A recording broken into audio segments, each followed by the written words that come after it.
เฮ็ดย่าง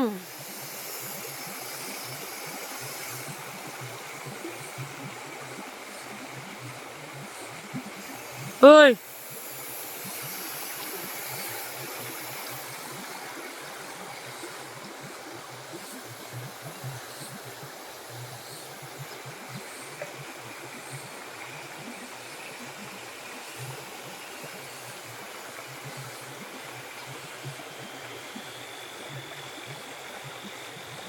เฮ็ดเลย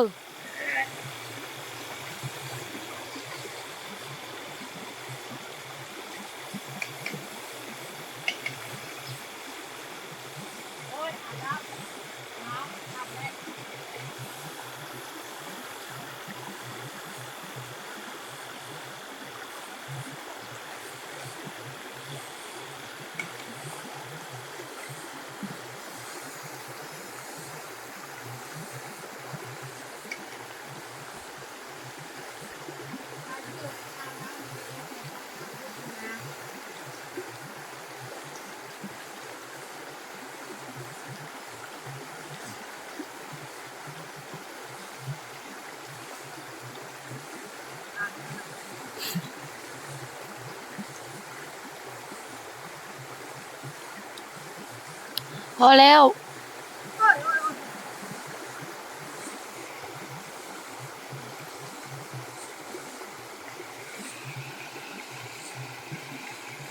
คือสาวพรเด้อาบน้ำมันแล้วพ่ออาจารย์ดาว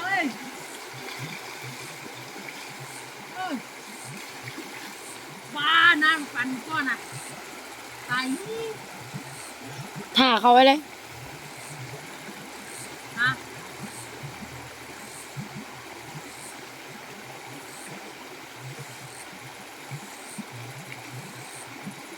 สาวพรอาจารย์เท่ๆเอ๊ะ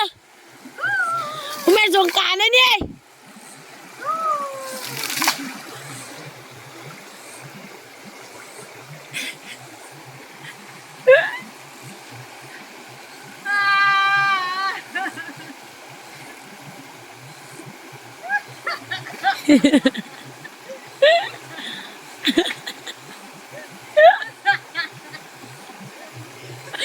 เอาไกลยังไง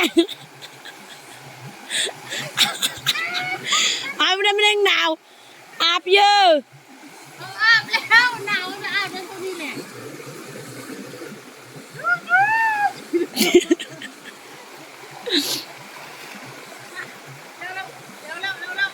อีผู้ชึกละโมซ้ำสินผู้อื่นซ้ำมันได้อาบน้ำมาสินยังผู้อื่นซ้ำสินยังผู้เปียกซ้ำ